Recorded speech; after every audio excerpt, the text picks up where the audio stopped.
Hey again guys, Nick here, back with another video review. I've decided to go ahead and open up the Songbird that I still have with me. Miss Christina Cruz has also allowed me to open this one up. Both this and the Proxima Midnight figure from the previous video are hers, and they will be sent out to her later today. But before I've sent them out, she's told me that I'm allowed to open them up and have a quick look at them. I've not really been a huge fan of Songbird over the years myself, but that's mainly because I haven't read a lot of comics with her. I like her design fine, and the few books I have read that she's in, I didn't really mind. New Avengers by Al Ewing from a couple of years ago is pretty good. I read like the first trade of that, and I thought it was relatively enjoyable. I understand that this particular character was voted as like a fan poll choice winner to be included in a wave a couple of years back, I believe at San Diego Comic-Con, so it's nice to see that Hasbro have followed through and actually release the figure, because I'm sure a lot of people are really excited to have her as part of a collection. So let's open it up and see what we're getting into. Just like with the other two, there's not really a whole lot going on with the box here. Again, you've got the Avengers logo and Avengers on the top there. It's not part of the film. She's not going to be in the film. So there's still people commenting that, oh wow, I can't believe Taskmaster's going to be in the film. Anyway, here's the back of the box. You've seen the mugshots already from the previous two. Yeah, and I'm going to quickly mention it again. The HD pictures look better than they do in real life, but I'm not really surprised by that. We've got nice art on the side there. Yeah, let's crack her open and have a look. And just like the others, go ahead and give that a pause if you want to read the bio. And here is Songbird out of the packaging, and I gotta say, I don't really like this figure, and the main reason why is she is very difficult to stand up. The wings, as nice as they look, make her very top heavy and very difficult to balance, so no joke, it took at least 5 minutes just to stand her up like that before I could go and turn the camera back on. I'm sure most people are going to have her displayed on a flight stand, and I will show what that looks like in just a moment. But my biggest criticism right away before I even get into the real chunk of the review is that she's difficult to stand up, and right now she's kind of leaning forward a little bit while she is standing up. It was very frustrating to kind of get her up, so right away, not a fan of the figure, but let's see if she has redeeming qualities. First, take a look at the wings. I feel like a big chunk of the budget of this wave has gone specifically to these wings. They look okay. You know, they could even kind of pass as some kind of crazy effect. I suppose I'll see some ACBA people use them creatively at some point. As wings, they look fine. You know, I think the quality is decent. You've kind of got like two different layers of plastic almost, and it's like you've got a thicker amount on top, which kind of adds a bit of a darker color of pink, and I think it looks nice. I wouldn't be surprised if Hasbro end up reusing this in some capacity, maybe. I don't know, I'm not sure. I don't think Songbird's wings are really available for anyone else, but I wouldn't be surprised if they somehow find a way to reuse this in some degree. But the figure itself is decent. Without those wings, she's going to stand a lot easier. You know, that wasn't any issues at all getting her to stand up then, but those wings make her incredibly top heavy, so that's something that you need to take into consideration. Now, the deco is fine. It's a lot of kind of flat colors, which is what I'm kind of used to. It looks like it was molded in more of a darker blue kind of color here, which looks okay. The deco is decent. This one here is relatively clean, a little bit smudgy there on the left. It's not a huge big deal.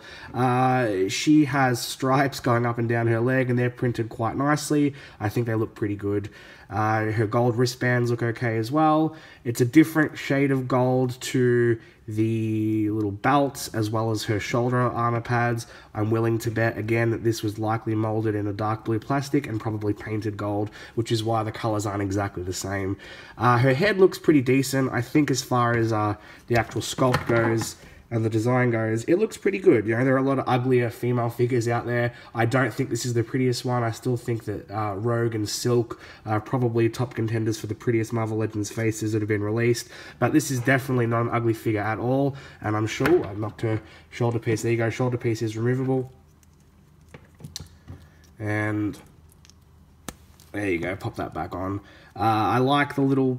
Oh, there's a little bit of a pink smudge under there. Maybe some paint from the belt somehow hopped off onto that. Hiding cheeky. But overall, I think the figure looks good in terms of its overall paint, design, and decoration. I really don't know how they would have improved it. As I said, I'm not a huge advocate of the character, so I don't know. Well, I have never imagined how they would have made this figure or how they would have made it better, you know. But in any case, the design looks pretty good. Articulation is pretty standard. I got to be honest, I'm drawing a complete blank on what female body they've actually reused for this. So I've probably got like 10 figures already that have this body. But her legs kick out relatively forward. She does have double jointed knees. She does not have any kind of cuff rotation there. Her ankle pivot is decent. That works quite well. She does not have the double jointed elbows, which I'm not surprised. I'm hoping that Proxima has kind of set a standard now, but we'll see. She doesn't have the real kind of big fat arms like Mary Jane and Kate Bishop Hawkeye have had, so they're obviously using different body parts there. She's quite a slender figure actually, so it's definitely not the teenage body mold. It's larger than that, but I really can't peg exactly right now where it's come from. But yeah, her head doesn't move back because her hair doesn't really allow it much at all. It's a lot softer than the Proxima Midnight hair, but it's still not pliable enough to move back all the way. She can lean forward a little bit, so she can look down on people, but for someone who's a flyer, it would have been nice to kind of have her head up a little bit more, just so that you can kind of take advantage of that, but you know, you can't even really pop it off, and once you put it back on, it kind of just moves back in place. So that's a little disappointing. She does have a waist rotation. She can lean forward a little bit, and she can lean back a little bit as well. There's really not a lot to complain about that. It's definitely a lot better than Proxima Midnight was, that's for sure.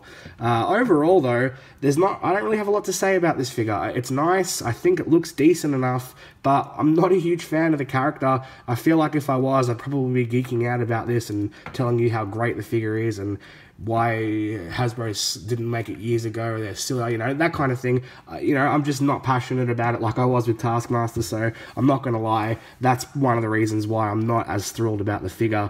But, you know, I wasn't terribly thrilled about the Proxima Midnight character, and for the most part, I loved that figure, aside from the lack of the articulation in the chest. So sometimes there are redeeming qualities for certain figures, and sometimes there aren't. In this situation, this is not the figure for me, but I'm sure that this is going to be perfect for a lot of other people out there who are watching.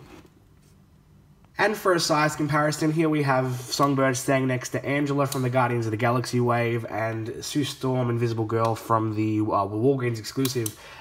She stands at a pretty good height. Obviously, Angela is a character that's a lot taller, so it kind of gives you a bit of a sense of scale. In terms of the actual size, she stands just about 15.5 centimeters for herself, and the wings stand at about 21 centimeters. So she's around 6 inches in height, just shy of without the wings, and around 8 inches with the wings. So take that as you will.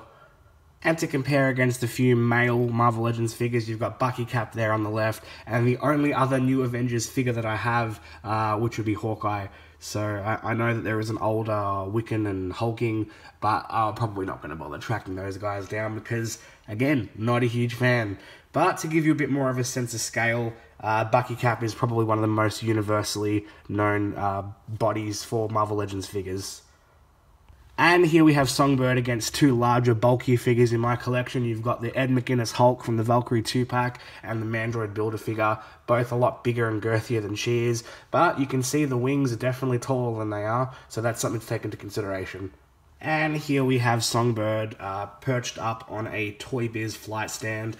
I've actually got it held up with her hair. There's nowhere to kind of plug this into. She does have a hole in the back of her, but that obviously is for the wings, and it's not big enough to plug in a flight stand, at least not this kind of flight stand. I can't help but think that Hasbro will reuse this. You know, they make this orange, this would be a perfect Phoenix effect as an example. I know they've already done a Phoenix over the last couple of years, so that might not be happening anytime soon, but I can definitely see how Hasbro might reuse this. All up, I'm not a fan of this figure. Again, don't know the character terribly well, but even aside from having kind of prior knowledge of a character, I feel like a figure can stand up on its own merits and kind of grab you and wow you. And for me, this figure has not done that. It doesn't boast any kind of crazy articulation. It's not an ugly figure by any means. It's definitely well executed for the most part. It's just not my cup of tea. You can't sell a dog to someone who fancies a cat. And that's just basically how it is.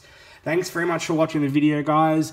If this content is something that you like, I'm happy to keep reviewing other figures, but as I've mentioned, I don't have any more of this wave to review, nor will I be getting it anytime soon. I'm not even sure when I'll actually be pre-ordering it, and I say pre-order because it's not meant to be out yet, and the places that I would normally buy them from don't have them available right now anyway. But if this is the kind of content that you've enjoyed, I'm happy to keep doing reviews on whatnot. I have lots of Marvel Legends, some of them that are relatively new, that I'd be happy to put behind camera, but that's only if you guys are willing to watch them as well. So pipe down in the comments below, let me know if this is the kind of stuff that you're enjoying. I'm very new to this kind of video setup, so I'm always happy to get constructive criticisms.